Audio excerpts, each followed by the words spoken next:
Amin. Haleluya. Sama-sama taruh tangan kanan kita di dada. Sama-sama bilang sama saya, di luar Yesus saya nggak bisa buat apa-apa. Ketik di kolom komentar, di luar Yesus saya nggak bisa buat apa-apa. Amin saudara. Tapi di sisi lain kita percaya berjalan bersama dengan Yesus. Ada badai, ada masalah, ada pergumulan, ada air mata, ada orang-orang yang mungkin bisa mengecewakan. Tetapi ketika kita berjalan bersama dengan Tuhan Yesus, Dia Allah yang memberikan penghiburan, Dia Allah yang memberikan kita pengharapan, Dia Allah yang memberikan kita kekuatan untuk tetap terus berjalan maju. Haleluya. Haleluya. Mari ambil Alkitab kita di rumah kita masing-masing, saudaraku. Kita akan sama-sama kembali merenungkan firman Tuhan ya. Setelah itu kita akan berdoa bersama-sama. Kita sudah ada dalam Keluaran pasal yang ke-36. Keluaran pasal 36 ayat 8 sampai dengan ayat terakhir, yakni ayat 38. Agak sedikit panjang pembacaan Alkitab kita hari ini. Keluaran pasal 36 ayat 8 sampai dengan ayat yang ke-38 ya. Kita sudah belajar kemarin bagaimana Tuhan memperlengkapi Bezalel dan Aholiab untuk menjadi orang-orang ahli, ya. Dan Tuhan juga sudah memperlengkapi setiap material atau barang-barang untuk dipakai pembangunan kemah suci. Sudah lengkap. Nah, ayat ini, pembacaan firman Tuhan hari ini, lalu semua ahli di antara tukang-tukang itu membuat kemah suci dari 10 tenda, dari lenan halus yang dipintal benangnya, dari kain ungu tua, kain ungu muda, dan kain kirmisi. Dengan ada kerupnya, buatan ahli tenun, dibuat orang semuanya itu. Panjang tiap-tiap tenda 28 hasta dan lebar tiap-tiap tenda 4 hasta. Semua tenda itu sama ukurannya, ayat 10. 5 dari tenda itu dirangkap menjadi satu. Dan 5 pada tenda itu dirangkap menjadi satu, dan 5 lagi juga dirangkap menjadi satu. Pada rangkapan yang pertama, di tepi satu tenda yang di ujung, dibuatlah sosok-sosok kain ungu tua. Demikian juga di tepi satu tenda yang paling ujung pada rangkapan yang kedua.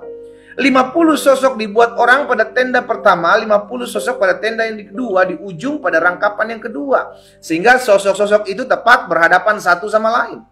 Dibuatlah 50 kaitan emas, disambunglah tenda-tenda kemah suci yang satu dengan yang lain dengan memakai kaitan itu sehingga menjadi satu. Ayat 14. Dibuatlah tenda-tenda dari bulu kambing menjadi atap kemah yang menudungi kemah suci. 11 tenda dibuat orang. Panjang tiap-tiap tenda 30 hasta dan 4 hasta lebar tiap-tiap tenda, yang 11 tenda itu sama ukurannya. 16. Disambunglah 5 dari tenda itu dengan tersendiri dan 6 dari tenda itu dengan tersendiri. Dibuat 50 sosok pada rangkapan yang pertama. Di tepi satu tenda yang di ujung dibuat 50 sosok. Di tepi satu tenda pada rangkapan yang kedua. Dibuat oranglah 50 kaitan tembaga untuk menyambung tenda-tenda kemah itu sehingga menjadi satu. Juga dibuatnya untuk kemah itu tudung dari kulit domba-domba yang diwarnai merah dan tudung dari kulit lumba-lumba di atasnya lagi. Ayat 20. Dibuat orang untuk kemah suci itu papan dari kayu penaga yang berdiri tegak, 10 hasta panjangnya, 1 papan dan 1,5 hasta lebarnya tiap-tiap papan. Tiap-tiap papan ada 2 pasaknya yang disengkang satu sama lain. Demikian diperbuat dengan segala papan kemah suci. Dibuat oranglah papan-papan untuk kemah suci, 20 papan pada sebelah selatan, dan 40 alas perak dibuat orang di bawah ke-20 papan itu, 2 alas di bawah 1 papan untuk kedua pasaknya, dan seterusnya 2 alas di bawah setiap papan untuk kedua pasaknya. Juga dibuat orang untuk sisi yang kedua dari kemah suci pada sebelah utara, 20 papan dengan 40 alas peraknya, 2 alas di bawah 1 papan, dan seterusnya 2 alas di bawah setiap papan. Untuk sisi belakang kemah suci pada sebelah barat dibuat orang 6 papan. 2 papan dibuat orang untuk sudut kemah suci di sisi belakang. Kedua papan itu kembar pasaknya di sebelah bawah, dan seperti itu juga kembar pasaknya di sebelah atas di dekat gelang yang satu itu. Demikian dibuat orang dengan kedua papan untuk kedua sudutnya. Jadi ada 8 papan dengan alas peraknya, 6 papan-papan pada sisi Jadi ada 8 papan dengan alas peraknya, 16 alas, 22 alas di bawah satu papan. Dibuat juga kayu lintang dari kayu penegak, 5 untuk papan-papan pada sisi yang satu dari kemah suci, 5 kayu lintang untuk papan-papan pada sisi yang kedua dari kemah suci, dan 5 kayu lintang untuk papan-papan kemah suci yang merupakan sisi belakang pada sebelah barat. Dibuat oranglah kayu lintang yang tengah menjadi melintang terus di tengah-tengah papan itu dari ujung ke ujung. Papan-papan itu disalut dengan emas.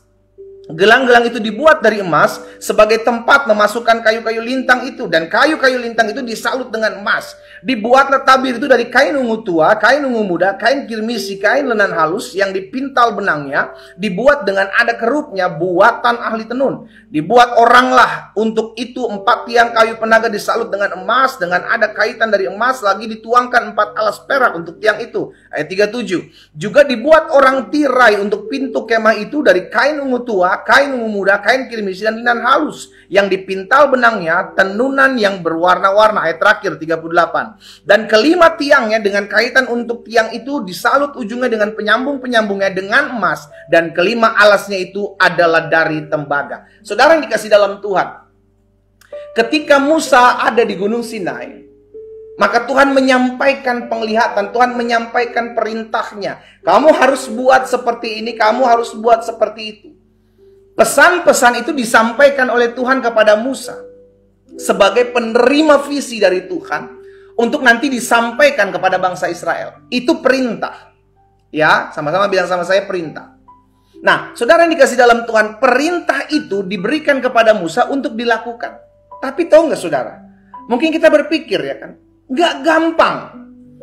Baik tenaga kerjanya maupun barang-barang atau materialnya itu kan diperlukan. Di mana mereka dapat itu? Di padang gurun, saudara. Belum ada material, belum ada apapun pada saat itu di padang gurun. Saudara yang dikasih dalam Tuhan, itu bukan pekerjaan yang mudah, ya.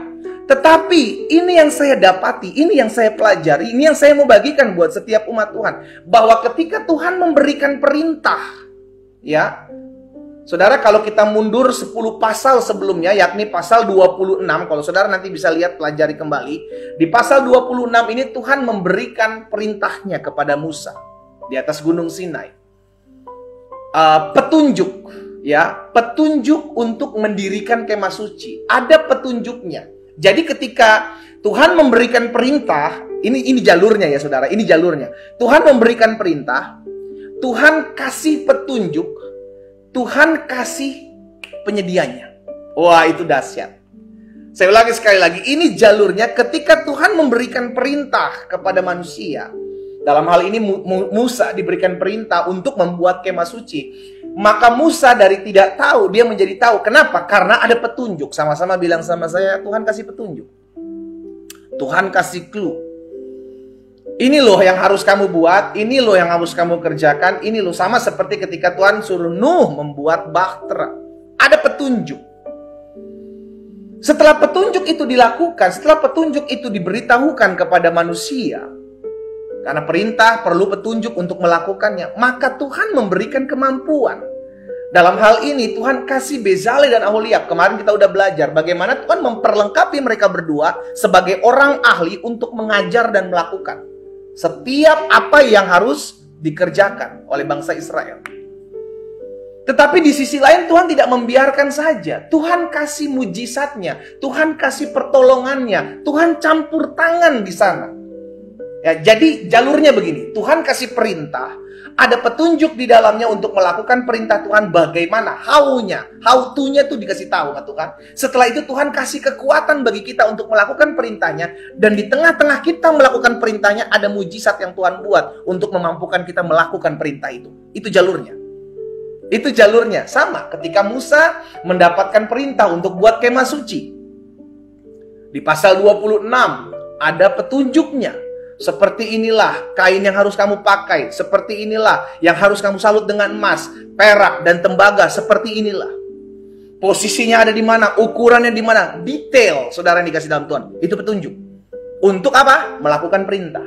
Setelah petunjuk itu diberikan, lalu apa yang dilakukan? Maka ada kelengkapan yang Tuhan sediakan. Dalam hal ini Tuhan perlengkapi Bezalel dan Aholiab sebagai orang-orang ahli. Bukan cuman orangnya, keahliannya, tapi barang-barangnya, benda-bendanya untuk memperlengkapi pembuatan kemah suci itu Tuhan sediakan. Makanya kemarin kita sudah belajar, saudara, bagaimana bangsa Israel membawa setiap persembahan untuk pembangunan kemah suci tidak pernah berhenti sampai Alkitab mencatat berlimpah. Ya, hal ini terjadi berulang-ulang dalam catatan Alkitab, saudara dikasih dalam Tuhan. Lihat Yosua. Yosua ketika mendapatkan perintah Tuhan, kamu akan memimpin bangsaku ketika Musa mati. Kan begitu kan? Itu perintah. Setelah itu Tuhan kasih petunjuk. Kuatkan dan teguhkanlah hatimu. Itu yang harus Yosua lakukan. Demikian pula ketika Yosua bersama bangsa Israel akan masuk ke tanah tembok Yeriko, menembus tembok Yeriko, masuk ke kota Yeriko. Untuk sesuatu yang sulit, Tuhan campur tangan. Untuk sesuatu yang tidak bisa kita kerjakan, Tuhan ambil bagian di dalamnya. Ketika Yosua mendapatkan perintah, ayo kelilingi, itu perintah. Setiap hari 1 kali. Ya, perintah itu disertai petunjuk seperti inilah kau harus lakukan. Orang-orang tim pemuji ada di depan, kamu berjalan keliling dengan mulut yang diam, 1 hari 1 kali, setelah itu pulang. Besoknya kau lakukan seperti itu 1 hari 1 kali selama 6 hari. Petunjuk, saudara dikasih dalam Tuhan. Ya, di hari ke-7 kau kelilingi 7 kali, kau tiup sangkakala, maka tembok akan rubuh. Yang merubuhkan tembok siapa? Campur tangan Tuhan. Ketika Musa dan Yosua dan bangsa Israel melakukan sebuah ketaatan akan perintah Tuhan. Tadi saya sudah sampaikan dan berulang-ulang saya sampaikan, ada perintah yang Tuhan berikan untuk manusia lakukan, diberikan petunjuk bagaimana caranya kita lakukan perintah tersebut. Tuhan juga yang memberikan kekuatan untuk kita melakukan perintah tersebut. Dan pada akhirnya ada mujizat, ada campur tangan Tuhan untuk kita bisa melakukan perintah tersebut. Bukan cuma Musa pada saat mendirikan kemah suci, juga pada saat Nuh membangun bahtera, Yosua untuk masuk ke tanah perjanjian, bahkan ketika zaman di dalam Tuhan Yesus. Suatu kali Yesus bersama dengan murid-muridnya sedang melayani. Alkitab mencatat hari sudah hampir malam, di sana sepi. Ada 5.000 laki-laki, belum termasuk perempuan dan anak-anak. Murid-murid suruh Tuhan Yesus, guru, kita suruh mereka pulang aja. Kita suruh mereka pulang aja biar mereka cari makan di kampung-kampung. Apa yang Yesus katakan? Yesus bilang, jangan. Kalianlah yang harus beri mereka makan. Itu perintah. Kalian harus memberi mereka makan. Itu perintah kepada murid-muridnya. Murid-murid bingung dong. Hari udah tengah malam, udah mau malam. Di sana sepi. Makanan dari mana? Yesus kasih clue. Yesus kasih petunjuk. Coba cek ada berapa roti yang ada padamu. Akhirnya mereka mulai mencari ada berapa roti. Kedapatanlah ada seorang anak yang membawa 5 roti dan 2 ikan. Disitulah ketika Tuhan kasih perintah untuk memberi makan 5.000 orang, Tuhan kasih petunjuk. Coba cari ada berapa roti di sana. Murid-murid mencari, mengerjakannya. Ada sebuah ketaatan di sana. Dan apa yang dilakukan selanjutnya? Ada Tuhan campur tangan di dalam setiap murid-murid melakukan perintah Tuhan. 5 roti 2 ikan dibawa kepada Yesus. Yesus menengadah ke langit mengucap syukur. 5.000 orang makan sampai kenyang. Di balik ketaatan murid-murid yang melakukan petunjuknya Tuhan Yesus, maka Tuhan campur tangan di dalamnya. Mereka makan sampai kenyang. Bahkan bukan cuma peristiwa. Jadi banyak, saudara, kasusnya begitu. Ya, jalurnya tuh begitu. Tuhan kasih perintah, Tuhan kasih petunjuk untuk melakukan perintah itu. Setelah itu manusia melakukan ketaatan. Dan ketika mereka melakukan ketaatan, mereka lihat mujizat campur tangan Tuhan. Ketika mereka melakukan perintah Tuhan. Elia juga sama. Elia mendapatkan perintah dari Tuhan. Pergi dari sungai Kerit pada masa kelaparan. Pergi ke wilayah Sidon. Ada seorang janda di sana. Ya, di Sarfat. Dia akan beri kamu makan. Itu perintah untuk pergi dari sungai Kerit masuk ke Sarfat. Ya, itu perintah. Tapi Tuhan kasih petunjuk di dalamnya. Ada petunjuk supaya apa? Supaya ini yang harus kamu lakukan, itu yang harus kamu lakukan. Maka Elia melakukannya. Di sana Elia bertemu dengan seorang janda, bukan janda kaya, janda yang memang juga hampir mati karena makanan tinggal itu. Tetapi karena Elia taat melakukannya, maka Tuhan campur tangan di dalam ketaatan Elia. Sehingga minyak dalam buli-buli, adonan tepung itu tidak habis-habis. Itu campur tangan Tuhan. Jadi kisah-kisah yang kita lihat dalam kebenaran firman Tuhan ini, itu suatu ketetapan yang kita pelajari. Sama saudaraku, ketika Tuhan Yesus mengajarkan saudara dan saya, ampunilah orang yang menyakitimu, berdoalah buat orang yang menganiaya kamu. Itu gak gampang buat kita. Kita tersakiti, kita dihianati, kita dikecewakan, terus kita disuruh mengampuni. Tetapi Tuhan Yesus sudah pernah bilang, perintahku tidak berat. Ya, perintah-perintah Allah tidak berat. Kenapa? Karena ketika dia berikan perintah, dia kasih kekuatan buat kita. Itu sebabnya Roh Kudus diberikan buat saudara dan saya. Hati yang baru diberikan kepada saudara dan saya. Untuk apa? Kita melakukan perintah Tuhan. Jadi ini yang saya pelajari. Jadi ketika Tuhan memberikan perintahnya, saudara yang dikasih dalam Tuhan, Tuhan mau setiap kita, anak-anaknya ini sanggup, mampu melakukan perintahnya. Karena di balik kita melakukan perintah Tuhan, ada pertolongan Tuhan yang memampukan kita kok. Makanya saya pelajari begini. Ketika Tuhan menghendaki kita manusia, kita anak-anak Tuhan, mengerjakan, melakukan perintahnya, maka yang pertama, Tuhan akan ajar, Tuhan akan didik, Tuhan akan latih kita. Ada petunjuk dalam firman Tuhan. Jadi ketika Tuhan kasih perintah buat saudara dan saya, apapun perintah dalam kebenaran firman Tuhan, itu ada petunjuknya. Bagaimana caranya kita melakukan. Atau kenapa kita harus melakukan, itu petunjuknya. Setelah itu kita akan melakukan. Ya, setelah itu kita diberikan kekuatan untuk kita bisa melakukannya. Dan di balik ketaatan kita melakukannya, Tuhan buat mujizat dalam setiap perkara yang kita lakukan. Jadi kerinduan Tuhan adalah setiap kita anak-anak Tuhan tetap terus mengikuti apa yang Dia perintahkan. Karena di balik ketaatan itu ada berkat. Ketik di kolom komentar, di balik ketaatan ada berkat. Di balik setiap apa yang kita lakukan dalam segala perintah Tuhan, itu ada berkat Tuhan. Masalahnya hari-hari ini yang kita kejar bukan ketaatannya, tetapi berkatnya yang kita kejar. Itu udah salah, nggak bisa. Engkau kejar berkat tanpa engkau taat, nggak akan pernah engkau dapati. Yang kau harus kejar, yang kau harus cari adalah sebuah ketaatan, perkenanan Tuhan, maka berkat akan ikut dalam kehidupan. Ya, di balik ketaatan ada berkat Tuhan. Jadi yang pertama, karena Tuhan menghendaki kita mengerjakan, melakukan perintah Tuhan, maka yang pertama ya Tuhan akan ajar kita bagaimana cara melakukan perintahnya, apa yang mesti kita buat. Dia akan latih kita, Dia akan didik kita. Ya, 2 Timotius 3 ayat 16. 2 Timotius 3 ayat 16 dan ayat 17. Segala tulisan yang diilhamkan Allah bermanfaat untuk mengajar, untuk menyatakan kesalahan, untuk memperbaiki kelakuan, untuk mendidik orang dalam kebenaran. Ayat 17. Dengan demikian tiap-tiap manusia kepunyaan Allah diperlengkapi untuk setiap perbuatan baik. Jadi seluruh kebenaran firman Tuhan itu memperlengkapi saudara dan saya. Ada petunjuk di sana, ada perintah di sana untuk kita lakukan apa yang menjadi kehendak Tuhan. Ya, bagaimana kita melakukan perintah Tuhan kalau kita nggak pernah melihat firman Tuhan, petunjuk yang Tuhan mau kita lakukan. Musa aja membangun kemah suci ada petunjuk dari Tuhan. Nuh membangun Batra ada petunjuk dari Tuhan. Yosua masuk ke kota Yeriko ada petunjuk dari Tuhan. Semua kalau kita mau melakukan kehendak Tuhan selalu ada petunjuk dari Tuhan. Dan semua ada dalam kebenaran firman Tuhan yang mesti kita baca, yang mesti kita renungkan. Ya.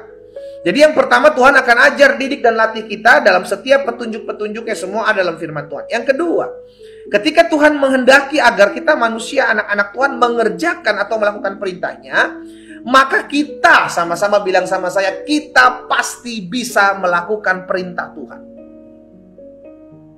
Ada yang bilang, aduh pendeta perintah ini terlalu berat buat saya. Saya sulit lah untuk mengampuni. Itu perintah Tuhan betul, saya tahu. Tapi saya sulit. Betul, jangan bercerai, jangan berzina, itu perintah Tuhan. Tetapi saya sulit, bagaimana ya pendeta, istri saya udah gak menghargai, suami saya udah gak mencari nafkah buat saya, gimana ya pendeta, itu sulit. Saudara yang dikasih dalam Tuhan, Tuhan Yesus berkata perintah-perintah Allah tidaklah berat. Berarti kenapa kalau kita sampai bilang kita berat? Karena sebenarnya cuma satu, bukan berat atau enggaknya, karena kita nggak mau taat. Taat itu nggak usah pakai mikir, lakukan. Kalau kita pakai mikir, maka pikiran kita ini gampang sekali terkontaminasi. Kita udah tahu firman Tuhan bilang mengampuni, kita udah tahu bahwa perceraian tidak diizinkan oleh Tuhan. Itu aja yang kita lakukan. Itu aja yang kita lakukan, karena di balik ketaatan kok akan lihat mujizat kok. Jadi yang kedua saya pelajari, ketika Tuhan memberikan perintahnya, dia berikannya juga clue atau petunjuk. Setelah itu dia berikan petunjuk, maka yang kedua, kita manusia untuk melakukan perintah Tuhan, kita pasti bisa melakukannya. Kenapa kita bisa melakukannya? Karena bukan kita yang mengerjakannya, Tuhan di dalam kita mengerjakannya. Lihat 2 Korintus 3 ayat 5. 2 Korintus 3 ayat 5. Dalam 2 Korintus pasal 3 ayat 5, dengan diri kami sendiri, kami tidak sanggup. Paulus jelas tahu hal ini. Dengan diri kami sendiri, kami tidak sanggup untuk memperhitungkan sesuatu seolah-olah ini pekerjaan kami sendiri. No, kesanggupan kami adalah pekerjaan Allah. Kalau kami sanggup melakukan sebuah ketaatan, kalau kami sanggup bertahan menghadapi setiap badai kehidupan, kalau kami sanggup untuk tetap melakukan perintah Tuhan, itu karena Allah yang memberikan kami kesanggupan. Bagian kita mau untuk melakukan perintah, tetapi yang memberikan kesanggupan, ini yang tadi saya bilang, ada campur tangan Tuhan ketika kita mau taat. Ada campur tangan Tuhan. Tuhan yang memberikan kita kesanggupan. Bahkan dalam Ibrani pasal 13, Ibrani pasal 13 ayat 20 dan 21. Ibrani 13 ayat 20-21 bilang begini, maka Allah damai sejahtera yang oleh darah perjanjian yang kekal telah membawa kembali dari antara orang mati gembala agung segala domba, yaitu Yesus Tuhan kita. Kiranya, ayat 21, perhatikan, memperlengkapi kamu. Jadi saudara dan saya itu diperlengkapi.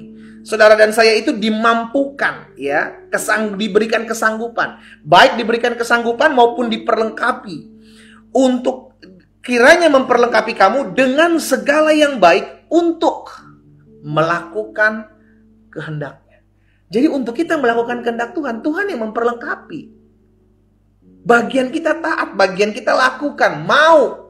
Tetapi untuk kita mampu, untuk kita sanggup, itu pekerjaan Tuhan. Ya, kiranya memperlengkapi kamu dengan segala yang baik untuk melakukan kehendaknya. Ayat selanjutnya, dan mengerjakan di dalam kita yang berkenan kepadanya oleh Yesus Kristus, bagi Dialah kemuliaan sampai selama-lamanya. Dia mengerjakan dalam kita. Setiap keinginan kita, itu Tuhan yang buat. Tuhan yang taruh. Kemampuan kita untuk taat, Tuhan juga yang mampukan kita. Jadi saudara yang dikasih dalam Tuhan, Tuhan mau kita kerjasama. Sama-sama bilang sama saya, Tuhan mau kita kerjasama. Kerjasama ketika Dia taruh sesuatu di hati kita, ayo lakukan. Ketika Dia taruh sesuatu di hati kita untuk kita taat, mari kita lakukan. Karena pada saat engkau taat, engkau melakukan, di sana Tuhan bercampur tangan, Tuhan memampukan setiap kita. Ya, jadi yang kedua saya pelajari, ketika Tuhan memberikan perintah kepada manusia, kepada anak-anak Tuhan untuk mengerjakan, untuk melakukan perintahnya, maka yang pertama yang Dia akan lakukan, Dia akan ajar kita, Dia akan tuntun kita, Dia akan berikan kita petunjuk untuk melakukan. Semua itu ada di dalam firman Tuhan. Yang kedua, ketika Dia memberikan perintahnya, Dia berikan petunjuknya buat hidup kita, maka yang kedua, perintah itu pasti bisa kita lakukan. Nggak mungkin nggak bisa. Sekarang jadi pertanyaan adalah, perintah Tuhan yang mana yang belum kita lakukan? Dan yang ketiga, yang terakhir, karena Tuhan memberikan kita perintah untuk kita melakukannya, maka yang ketiga ini jelas, Tuhan akan ambil bagian untuk mengerjakan mujizatnya ketika kita mau taat melakukan perintahnya. Tuhan gak akan pernah biarkan kita melakukannya sendiri, saudara. Itu sebabnya jaminannya adalah perkataan Tuhan Yesus, aku menyertai kamu sampai akhir zaman. Kenapa? Karena Tuhan tahu kita terkadang lemah melakukan perintahnya. Itu sebabnya kita perlu ditopang, kita perlu ditolong, kita perlu disupport. Untuk apa? Untuk bisa melakukan perintah Tuhan. Saya ajak setiap umat Tuhan pagi hari ini, ayo cek yuk diri kita sama-sama. Perintah yang mana yang Tuhan berikan buat kita yang belum kita lakukan sampai saat ini. Mungkin sebagian kita berkata, pendeta, perintah ini gampang, saya akan lakukan ini. Tapi yang ini agak susah, Pak. Mungkin nanti ya.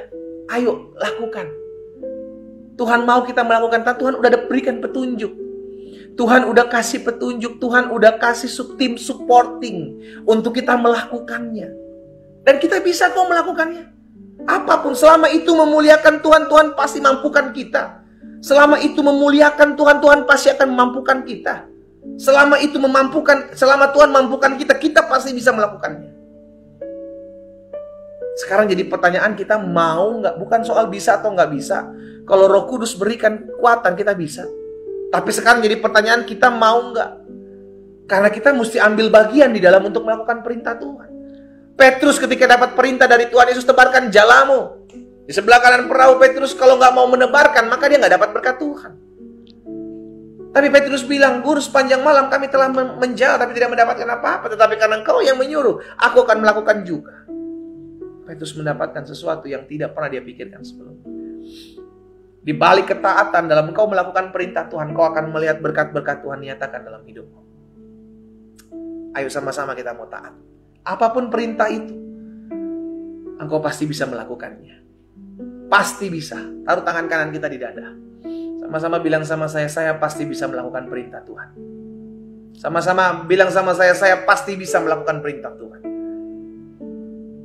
Karena Tuhan yang memampukan kita, Dia yang mengerjakan di dalam kita untuk melakukan perintah Tuhan. Kita berdoa, kita datang kepada Tuhan. Bapa, dalam nama Tuhan Yesus, hari ini kami diingatkan kebenaran firman Tuhan. Kami diingatkan, kami disadari bahwa ketika Tuhan memberikan perintah bagi kami, maka Tuhan juga yang memampukan kami untuk kami dapat melakukannya.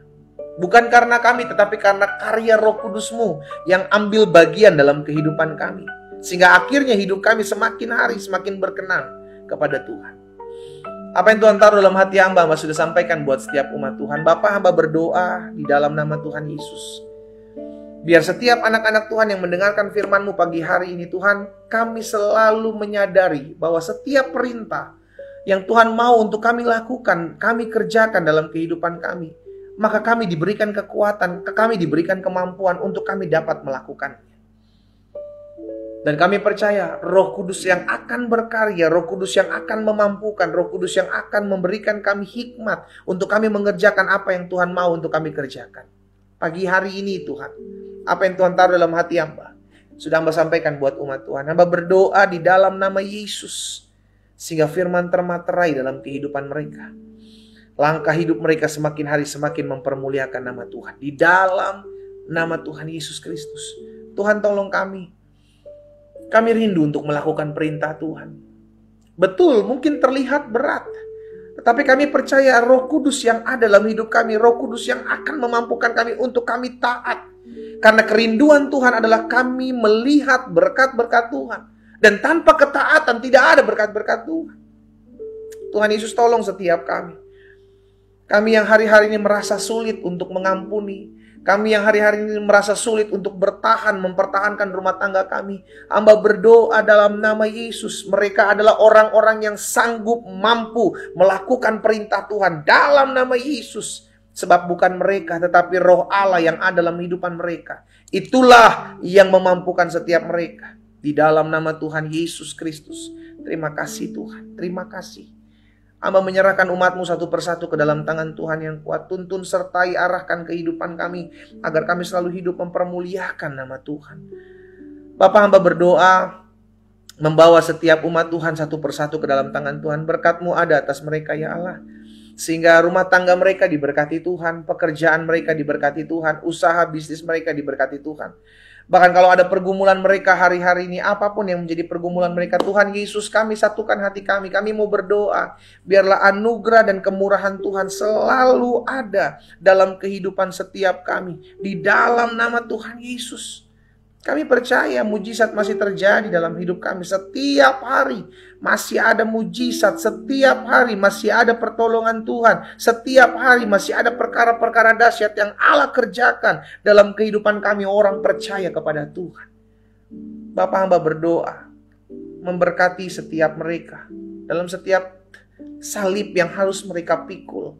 Hamba berdoa dalam nama Yesus biar penghiburan, kuasa, kasih, anugerah Allah ada dalam kehidupan masing-masing mereka.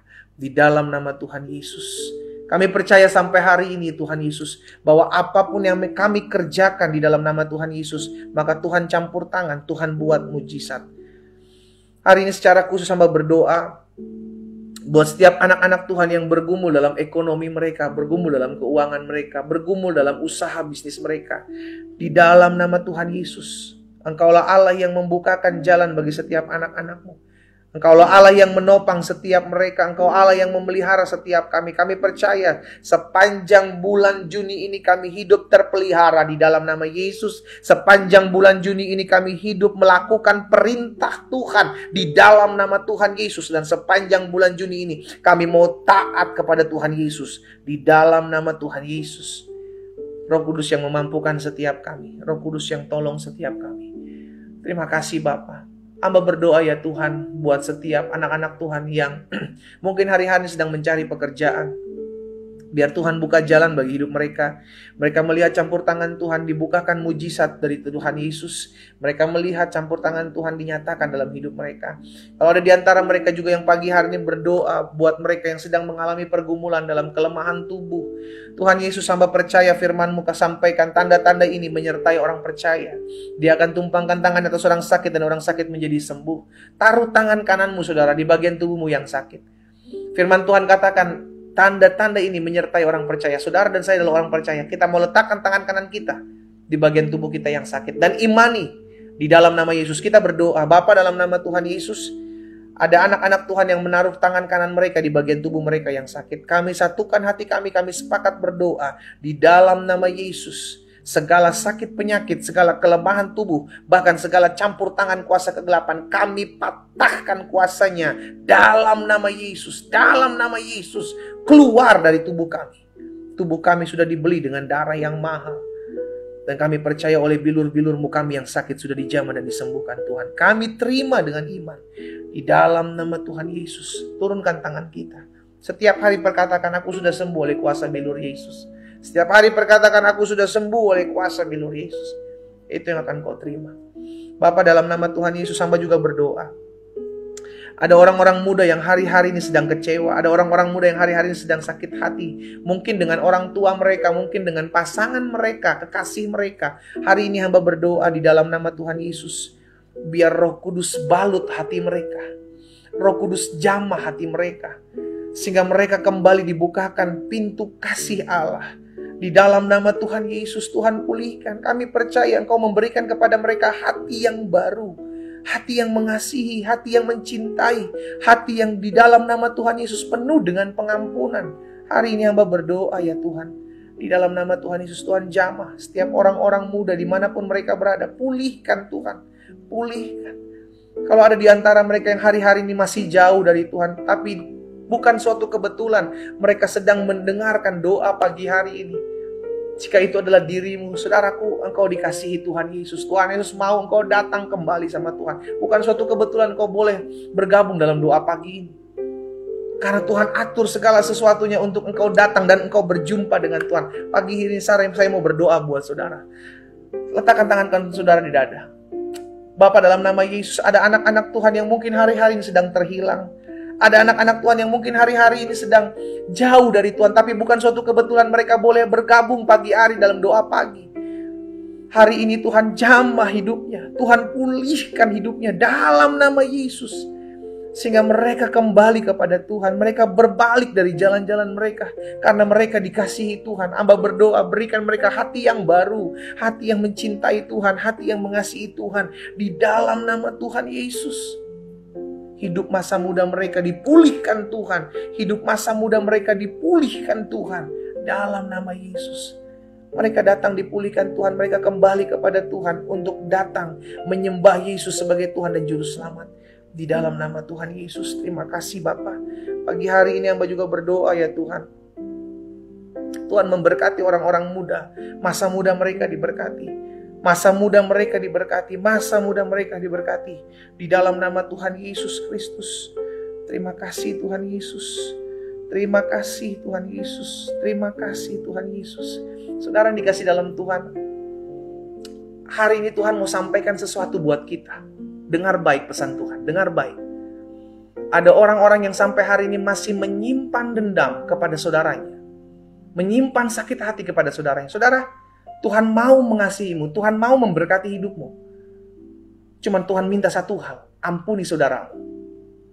Ampuni saudaramu. Siapapun engkau yang masih menyimpan dendam, menyimpan sakit hati, menyimpan kekecewaan, Tuhan memberikan perintah buat kita.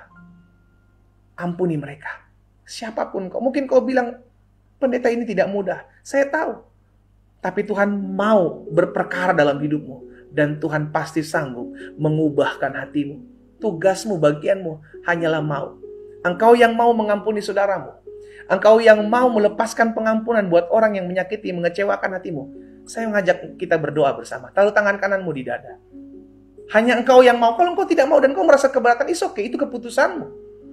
Tetapi hari ini bukan suatu kebetulan engkau mendengarkan renungan firman Tuhan. Taruh tangan kananmu di dada. Engkau yang mau mengampuni saudaramu, tapi engkau berkata masih berat pendeta. Tapi engkau mau, taruh tangan kananmu di dada. Saya mau berdoa buat saudara. Bapa, di dalam nama Tuhan Yesus, bagi Tuhan tidak ada perkara yang mustahil. Hamba percaya Tuhan sanggup memberikan kesanggupan bagi kami. Tuhan mampu memberikan kemampuan bagi kami. Dan Tuhan mau agar kami mengampuni saudara kami. Mengampuni orang yang menyakiti kami. Mengampuni orang yang mengecewakan kami. Mengampuni suami kami, mengampuni istri kami. Mengampuni anak-anak kami, mengampuni mertua, menantu kami. Mengampuni adik-adik kami, mengampuni kakak kami. Bapa, hamba berdoa dalam nama Yesus. Dalam nama Yesus. Roh Kudus jamah. Roh Kudus jamah. Roh Kudus jamah. Mengalir kuasa Allah di rumah mereka masing-masing. Mengalir hati yang dipenuhi dengan pengampunan. Di dalam nama Yesus terjadi. Dalam nama Yesus terjadi. Hari ini engkau yang sudah didoakan, ayo responi. Apa yang kau sudah doakan, lakukan. Datang kepada orang tersebut. Peluk dia, kasih dia. Untuk dia terima atau enggak itu urusan dia sama Tuhan. Tapi bagianmu engkau sudah kerjakan. Jangan pernah berkata berat. Karena Tuhan sudah taruh sesuatu di hatimu dan kau harus lakukan. Kau sudah dengar firman Tuhan. Di balik ketaatan kau akan lihat berkat-berkat Tuhan. Bapa, dalam nama Tuhan Yesus, hari ini kami juga berdoa ya Tuhan. Kalau ada orang-orang muda yang sedang mencari pasangan hidup, biarlah Tuhan buka jalan dalam kehidupan mereka. Tuhan campur tangan. Dipertemukan mereka dengan pasangan hidup yang mengasihi Tuhan, mencintai Tuhan Yesus. Dalam nama Yesus, bahkan mengasihi dan mencintai kehidupan mereka. Tuhan jaga, lindungi orang-orang muda ini Tuhan, agar mereka selalu ada di hadapan Tuhan. Jauhkan mereka dari setiap pergaulan bebas. Jauhkan mereka dari setiap niat rancangan orang jahat. Jauhkan mereka dari pergaulan yang buruk. Dalam nama Yesus, Tuhan tolong, Tuhan campur tangan. Terima kasih Tuhan Yesus. Terima kasih. Hamba berdoa menyerahkan umatmu satu persatu dalam tangan Tuhan. Beri kekuatan untuk menjalankan, melakukan perintah Tuhan. Hamba juga berdoa ya Bapak, menyerahkan kota di mana kami tinggal. Diberkatilah kota kami. Tuhan memberkati kota kami aman, kota kami damai. Diberkati juga bangsa kami Tuhan. Indonesia penuh dengan kemuliaan Tuhan. Ada tuaian besar jiwa-jiwa dari Indonesia ini datang kepada Tuhan Yesus. Sehingga setiap lutut menyembah, setiap lidah mengaku Yesus Kristus adalah Tuhan untuk kemuliaan Allah. Dalam nama Yesus, kami berdoa buat ekonomi bangsa kami. Ekonomi bangsa kami kuat, ekonomi bangsa kami maju, bertumbuh. Bahkan kami berdoa buat bangsa kami ya Tuhan, diberkati pemimpin-pemimpinnya. Bapak Presiden, Wakil Presiden, jajaran menteri yang ada, pemerintahan yang ada di pusat maupun di daerah, para gubernur, bupati, wali kota, camat, lurah, RT, RW atas bangsa kami dalam nama Yesus diberkati oleh Tuhan. Tuhan Yesus tolong memberkati juga ya Bapak para Panglima TNI, Kapolri beserta jajarannya. Bahkan kami berdoa ya Tuhan buat Mahkamah Agung, KPK, bahkan setiap kepemimpinan pemerintahan di bangsa kami. Tuhan campur tangan. Tuhan tolong sehingga bangsa kami berjalan, bergerak sesuai dengan ritme dan kemauan Tuhan. Berkati juga rencana 2024 akan ada pemilihan umum. Tuhan berkati sehingga berjalan aman, berjalan kondusif. Ada berkat-berkat Tuhan, lahir pemimpin-pemimpin yang mengasihi takut akan Tuhan. Sebab Tuhan campur tangan dalam kepemimpinan bangsa kami. Oh Tuhan Yesus, memberkati KPU, KPUD, Bawaslu, Bawaslu daerah dalam bekerja, diberikan hati yang takut akan Tuhan dalam nama Tuhan Yesus. Kalau ada oknum-oknum intoleran, oknum-oknum radikalisme di bangsa kami, Tuhan, biar Tuhan jamah hati mereka, sehingga mereka datang kepada Tuhan, melihat Yesus, cahaya kasih Tuhan dalam hidup mereka. Terima kasih Bapa. Berkati gereja-gereja, berkati hamba-hamba Tuhan, bergandengan tangan, bersatu hati untuk mempersiapkan jemaat Tuhan yang dewasa di dalam nama Tuhan Yesus. Terima kasih Bapa. Hamba berdoa menyerahkan kami setiap umat Tuhan yang mungkin tidak tinggal di Indonesia, mungkin mereka juga bukan warga negara Indonesia. Biarlah Tuhan juga memberkati bangsa negara di mana mereka tinggal di dalam nama Tuhan Yesus Kristus. Terima kasih Bapa. Kami bersyukur Tuhan buat hari ini. Kami memulai hari ini di hari kedua di bulan yang baru, di bulan Juni. Kami memulai hari ini bersama dengan Tuhan, dan kami percaya Tuhan memberikan perintahnya dan kami harus lakukan dalam setiap ketaatan, karena Tuhan yang tolong kami, memampukan kami. Dan kami imani apa yang kami doakan sudah kami terima terjadi dalam kehidupan kami. Di dalam nama Tuhan Yesus Kristus kami berdoa. Sama-sama kita katakan amin. Haleluya. Saudara yang dikasih dalam Tuhan, perintah yang mana yang Tuhan sudah berikan kepada kita namun kita belum lakukan, mulai hari ini ayo lakukan. Karena Tuhan sudah berikan kita kekuatan, Tuhan sudah memampukan kita, Tuhan taruh sesuatu di hati kita untuk kita kerjakan. Bagian kita mau untuk melakukannya. Ya, kita kembali ketemu hari Senin karena besok tidak ada saudara yang dikasih dalam Tuhan. Sabtu kita berdoa masing-masing di rumah kita. Minggu kita kembali beribadah lokal di gereja kita masing-masing. Dan Senin kita akan kembali bersama-sama ada dalam ibadah doa pagi online jam 4.30 ya. Jangan lupa setiap renungan yang saya bagikan dalam YouTube channel saya Glenn Natuheru, sampai dengan besok hari Sabtu saya sudah bagikan. Saudara bisa lihat di sana, bisa mengambil bagian dalam perenungan-perenungan firman Tuhan setiap hari, sehingga kita terus dikuatkan dalam seluruh jalan-jalan Tuhan. Doa saya menyertai kita semua. Selamat pagi dan Tuhan Yesus memberkati. Shalom.